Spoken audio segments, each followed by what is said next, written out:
High guys, welcome to Crick Chat Venkatesh. చెన్నైలోని చెపాక్ స్టేడియంలో home team సిఎస్కేకి ఎంత మంచి రికార్డు ఉందో మళ్ళీ చెప్పాల్సిన పని లేదు. More than 70% win record at home ఉన్న ఏకైక టీము సిఎస్కే. ఆ రికార్డు ఆర్సీబీ విషయానికి వస్తే మరింత బ్రహ్మాండంగా కనిపిస్తుంది. మనకి ఒక దుర్భేద్యమైన కంచుకోట అంటాం, ఇన్ప్రెగ్నబుల్ ఫోర్ట్రెస్. అది ఆర్సీబీ విషయంలో ఆల్మోస్ట్ 100% ట్రూగా కనిపిస్తుంది. ఎందుకంటే ఇక్కడ సిఎస్కే వర్సెస్ ఆర్సీబీ మ్యాచ్లు చెపాక్ స్టేడియంలో 9 జరిగితే దాంట్లో 8 సార్లు సిఎస్కేనే గెలిచింది. 8 సార్లు కూడా వరుసగా గెలిచింది. The only time RCB one at Chennai అది ఎప్పుడంటే ఇనాగరల్ ఇయర్ 2008 ఐపీఎల్ స్టార్ట్ అయిన మొట్టమొదటి సంవత్సరంలో మాత్రమే ఆర్సీబీ సిఎస్కే పైన చెన్నైలో గెలిచింది.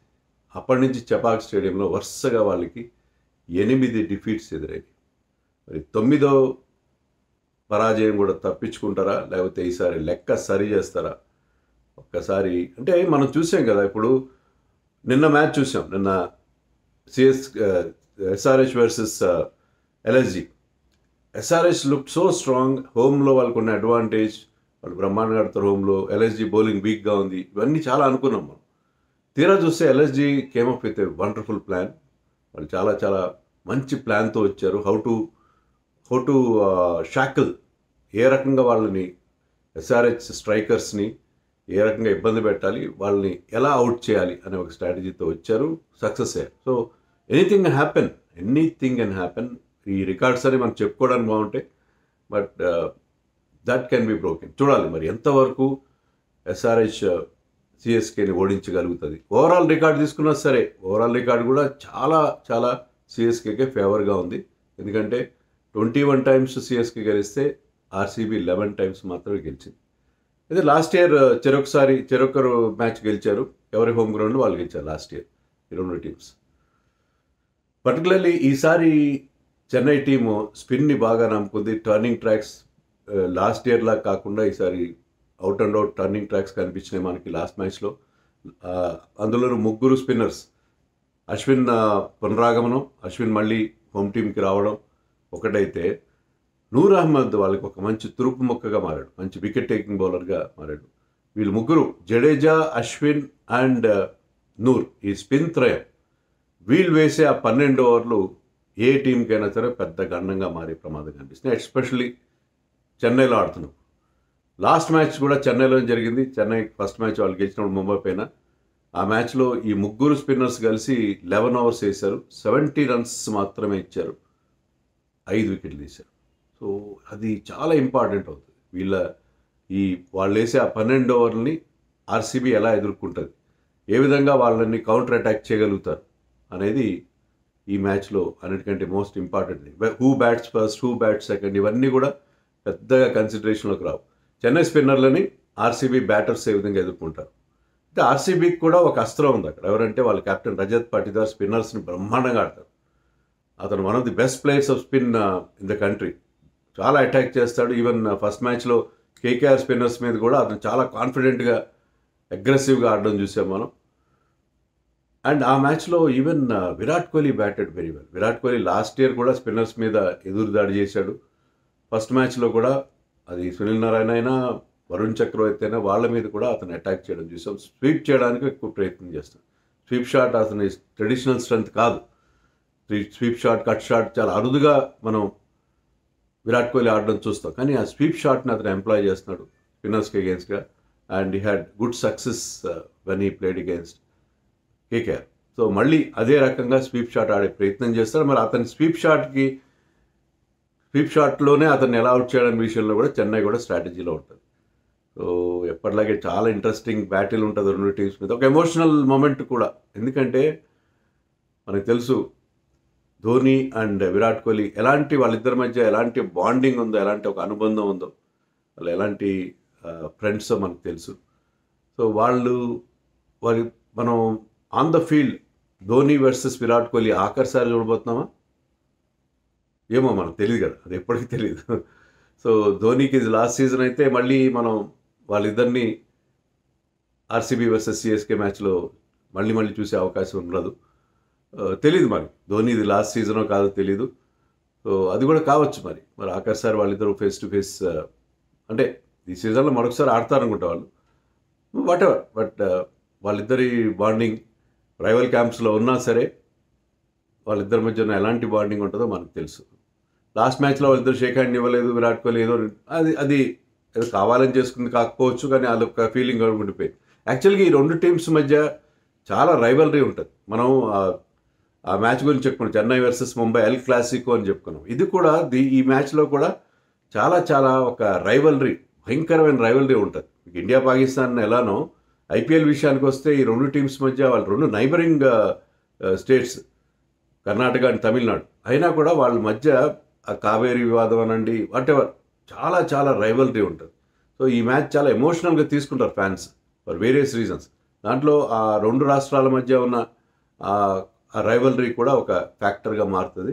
సో చాలా ఇంటెన్స్ మ్యాచ్ ఉండే అవకాశం ఉంది. ఇక్కడ వాళ్ళు చూస్తే ఏంటంటే ప్లేయర్స్ వాళ్ళు అందరూ ప్లేయర్స్ మధ్యలో అలాంటి రైవలరీ ఉండకపోవచ్చు, బట్ డెఫినెట్లీ రెండు టీమ్స్ మధ్య రైవలరీ ఉంటుంది కాబట్టి చాలా చాలా ఇంటెన్స్ బ్యాటిల్గా కనిపిస్తుంది. మనం కూడా ఒక ఇన్సిడెంట్ చూసాం కదా, వాళ్ళు ట్యాంపరింగ్ చేశారని చెప్పి ఆర్సీబీ ఫ్యాన్సే దాన్ని చాలా హైలైట్ చేసి ఎంత చేయడంతో మరింత రైవలరీకి మరింత ఇది వచ్చింది, మరింత పంచ్ వచ్చినట్టుగా మనకు అనిపిస్తుంది. But whatever, match is a match. Pitch ఎలా ఉంటుంది చెన్నైలో, expected to be a turning track. First మ్యాచ్లో కూడా చూసాం మనం. ఐపీఎల్లో రెండు రకాల పిచ్లు చూస్తున్నాం. చెన్నై అండ్ గౌహటిలో లో స్కోరింగ్ పిచెస్, మిగతా అన్ని చోట్ల హై స్కోరింగ్, ఎక్కడైనా సరే హై స్కోరింగే చూస్తున్నాం. కానీ ఇక్కడ ఈ రెండు వెన్యూస్లో Guwahati and Chennai scoring is not easy. So మళ్ళీ వన్స్ అగైన్ ఆ slow and low pitch and ball gripping అలాంటి స్పిన్నర్స్కి హెల్ప్ ఉండే పిచ్ మనం ఎక్స్పెక్ట్ చేయొచ్చు. టాస్ గెలిస్తే ఇప్పుడు ట్రెండ్ కదా, ఎవరైనా ముందుగా బౌలింగ్ తీసుకుంటారు, దాంట్లో ఎలాంటి సందేహం మనకు కనబట్టలేదు. సో అదే ఇక్కడ కూడా జరిగే అవకాశం. రెండు టీమ్స్లో ఏమైనా మార్పులు ఉంటాయా? I don't foresee any changes at all.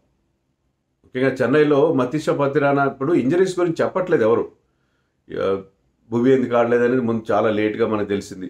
తర్వాత పతిరానా ఆడతాడో లేదో తెలీదు. చాలామంది ప్లేయర్స్ వీళ్ళు ఫిట్గా ఉన్నారో లేదో కనీసం మ్యాచ్ స్టార్ట్ అయిన తర్వాత కూడా, ముందంటే టాక్టికల్గా చెప్పట్లేదు, అపోజిషన్కి ఇన్ఫర్మేషన్ ఇచ్చినట్టుగా ఉంటుంది అని అన్నా కూడా తర్వాత కూడా తెలియట్లేదు injuries. So Pathirana is progressing well అని చెప్పి కోచ్ ఫ్లెమింగ్ చెప్పాడంట.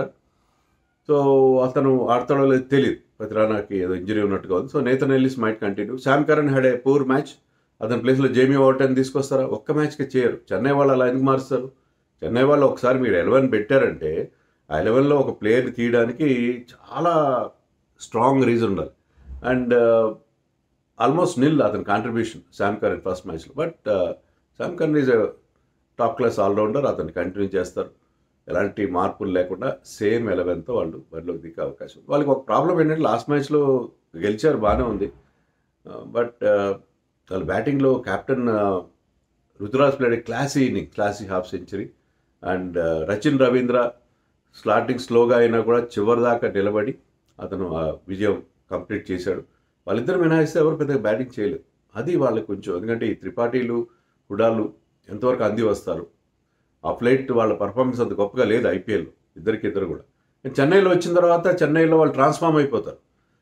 అక్కడొక లెక్క ఇక్కడొక లెక్క అయిపోతారు, మారిపోతారు కదా. అక్కడ గంగగా ఉన్న వాళ్ళు ఇక్కడికి వచ్చేసరికి చంద్రముఖిగా మారిపోతారు చెన్నై వచ్చేసరికి. మరి చంద్రముఖిగా మారిపోయి మళ్ళీ బిగ్ హిట్టింగ్ చేస్తారా అనేది చూడాలి. అది we have to wait and see. అది బ్యాటింగ్లో కొంత వాళ్ళకి కన్సర్న్స్ మనకు అనిపించింది. మరి ఆర్సీబీ విషయానికి వస్తే RCB had a very very satisfying victory first మ్యాచ్లో చాలా బాగా ఆడారు. బట్ బౌలింగ్లో హ్యాజల్వుడ్ మినహా మిగతా బౌలర్స్ అంత ఎఫెక్టివ్ కాలేదు. But Krunal Pandya was a revelation. Krunal Pandya ఆ పిచ్ పైన అతను చేసిన బౌలింగ్, వికెట్లు తీయడం, రన్స్ కట్టైల్ చేయడం. సో కృణాల్ పాండ్యా మరొకసారి, అతను చాలా ఇంటెలిజెంట్ బౌలర్, పెద్దగా బాల్ టర్న్ చేయడు కానీ బ్యాట్స్మెన్ని డిస్మిసల్స్ ప్లాన్ చేస్తాడు, చక్కగా ప్లాన్ చేస్తాడు. సో కృణాల్ పాండ్యా మరొక లీడింగ్ స్పిన్నర్ అవుతాడని నన్ను ఎక్స్పెక్ట్ చేస్తాను. వాళ్ళు కూడా ఏమైనా మార్పులు చేస్తారా RCB? I don't think so. అంటే ఒక ఎక్స్ట్రా స్పిన్నర్ తెచ్చుకోవాలని ఉంటుంది వాళ్ళకి, టెంప్టేషన్ ఉంటుంది. దేవదత్ పడిక్కల్ ప్లేస్లో మోహిత్ రాఠీ నాటి తెచ్చుకుందాం, బట్ పడిక్కల్ కావాలి వాళ్ళకి. ఎందుకంటే స్పిన్ ట్రాక్ పైన ఒక లెఫ్ట్ హ్యాండర్ కావాలి. కృణాల్ పాండ్యా, పడిక్కల్ వాళ్ళిద్దరినీ కూడా మరి ఆ లెఫ్ట్ రైట్ కాంబినేషన్ మెయింటైన్ చేసి చెన్నై స్పిన్నర్స్ని కాస్త వాళ్ళ ఎఫెక్టివ్నెస్ని నలిఫై చేసే ప్రయత్నం చేస్తారు కాబట్టి పడిక్కల్ విల్ డెఫినెట్లీ ప్లే. డొమెస్టిక్లో బాగా ఆడతాడు, స్పిన్ బాగా ఆడతాడు. సో పడిక్కల్ని కంటిన్యూ చేస్తారు. వాళ్ళు కూడా ఏం మార్పులు చేస్తారు నేను ఎక్స్పెక్ట్ చేయట్లేదు. ఒకవేళ భువి ఫిట్నెస్ గురించి కూడా మనకి ఫుల్ ఇన్ఫర్మేషన్ లేదు. భువి ఆ, నిన్న నెట్స్లో బౌలింగ్ వేశాడు కానీ పెద్దగా చిన్న షార్ట్ స్టింట్ మాత్రం వేసినట్టున్నాడు అని మనకి రిపోర్ట్స్ వచ్చినాయి. ఒకవేళ ఫిట్ అయితే అతను చాలా లాంగ్ స్పెల్ వేసి ఉండొచ్చు నెట్స్లో. అలా వేయలేదంటే ఫిట్ కాదేమో, ఇంకా ఫిట్ అయినట్లేదు. సో సేమ్ 11తో రెండు టీమ్స్ వెళ్ళే అవకాశాలు నాకు కనిపిస్తున్నాయి. మ్యాచ్ చాలా ఇంట్రెస్టింగ్గా ఉంటుంది. జనరల్గా మనం ఏమనుకుంటాం, సో చెన్నైకి ఇంత అడ్వాంటేజ్ ఉంది, సో శివం దుబే మిడిల్ ఓవర్స్లో స్పిన్నర్స్ ఒకవేళ ఆర్సీబీ స్పిన్నర్స్ ఏమైనా పట్టు సాధించే ప్రయత్నం చేసినా వాళ్ళని అతను కౌంటర్ అటాక్ చేసి వాళ్ళ మీద విరుచుకుపడతాడు. ఇలాంటివి మనం ఎక్స్పెక్ట్ చేస్తాం. అలాగే ఆర్సీబీ మిడిల్ ఓవర్స్లో ఆర్సీబీని వీళ్ళు కంప్లీట్గా కట్టడి చేస్తారు ఆ 12 ఓవర్స్ అని మనం ఎక్స్పెక్ట్ చేస్తాం. కానీ మ్యాచ్లో ఏం జరిగితే ఎవరికి తెలియదు. బట్ ఆన్ పేపర్ చూస్తే మరి చెన్నైకి ఉన్న stupendous record against RCB at home, మరి Chennai will start as favourites. But మనం అనుకున్నట్టుగా ఆర్సీబీ ఫస్ట్ మ్యాచ్ చాలా కాన్ఫిడెంట్గా స్టార్ట్ చేసి సీజన్లో ఎప్పుడు అంత కాన్ఫిడెంట్గా స్టార్ట్ చేయలేదు. And the look very good. Particularly బ్యాటింగ్లో అగ్రెసివ్ ఇంటెంట్ కనిపించింది. అది దాని ప్రాపర్ ఎగ్జిక్యూషన్ కూడా కనిపించింది. ఒక డిఫరెంట్ ఆర్సీబీ టీమ్గా కనిపించింది. మరి చెన్నైలో కూడా చరిత్ర తిరగరాస్తారా? That is wait and see.